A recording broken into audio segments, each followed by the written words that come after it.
लोग कहते थे एक राम जी का मंदिर कहीं और नहीं बन सकता, तो वो कहते थे आप मूर्ख हैं भाई, व्यवहारिक तौर पर भी कहीं और नहीं बन सकता, जन्म स्थान एक ही रह सकता। बिल्कुल, क्या बिल्कुल। टूरिज्म कहीं भी हो सकता है, दुनिया भर में आप प्रवासी अप्रवासी बन सकते हैं, लेकिन जन्म स्थान एक ही रहेगा। मैंने कहा पूरे अखिल विश्व में राम के दूसरे जन्म स्थान का कहीं कोई उल्लेख है? नहीं।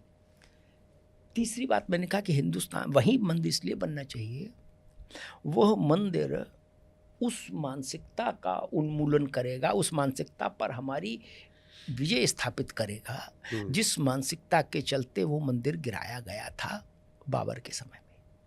अच्छा, आप समझ रहे हैं ना, उसका रेक्टिफिकेशन होना अनिवार्य है। अगर कोई उसको ये कहता है कि गड़े मुर्दे उखाड़े जा रहे हैं, तो यही मान लीजिए। लेकिन अयोध्या, मथुरा, काशी, वहां के देव विग्रहों के साथ जो हुआ वो क्यों हुआ? शायद मैंने कभी एक दो जगह और भी इसी बात को कहा है इसी संदर्भ में। अयोध्या, मथुरा और काशी, ये तीनों भारत के पॉलिटिकल सेंटर कभी नहीं रहे, समझिएगा, कभी नहीं रहे। सहमत है ना? सहमत है ना? ये भारत के पॉलिटिकल राजधानी नहीं रहे कभी कि यहाँ से भारत चला हो। ये भारत के सैन्य अड्डे भी नहीं रहे कभी। कभी आपने ऐसा इतिहास में सुना है? नहीं। ये भारत की फाइनेंशियल राजधानी भी नहीं रहे, किसी युग में नहीं रहे, चाहे मौर्य काल हो, चाहे गुप्ता काल हो, चाहे अशोक का काल हो, चाहे किसी का काल हो, कभी नहीं रहे। बिल्कुल। ये बाबा सन्यासियों का, लंगोट का, गंगा का, यमुना का, या हरिभजन का स्थान रहा। लेकिन जो आया अमरकंद, समरकंद, जिमीकंद से, जहां से भी, वो वहां से इन्हीं का नाम लेके क्यों आया? क्या कोलकाता लूट पर कब्जा करते समझ में आता था, दिल्ली बड़ा रहा, आगरा था, क्या वहां क्यों गए? पता है क्यों गए? क्यों, जरा समझाइए। यही समझ, गुजरात पर कब्जा करते आप सोमनाथ क्यों गए? गुजरात तो सामुद्रिक व्यापार का मुगलों से पहले से केंद्र था। बिल्कुल।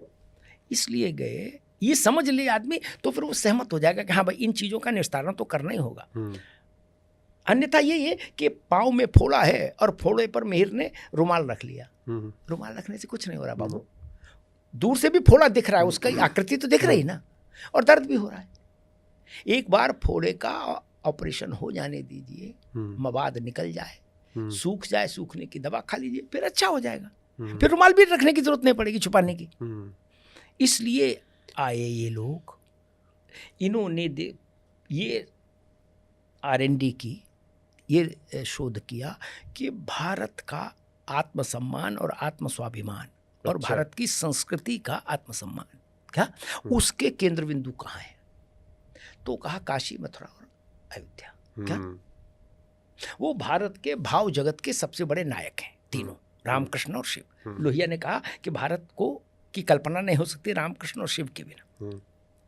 तो बोले अच्छा पहले इन्हीं तीन को ध्वस्त कर दो। अच्छा, क्या ये वैसा ही कि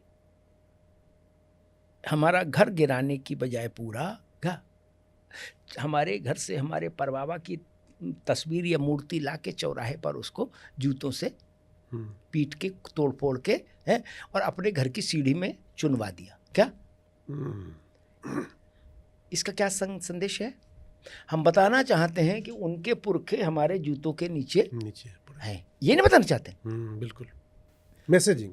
मथुरा में कृष्ण जन्म स्थान पर कृष्ण की मूर्ति को लेकर आगरा की मस्जिद के सीढ़ियों में चुनवाने का अर्थ क्या था?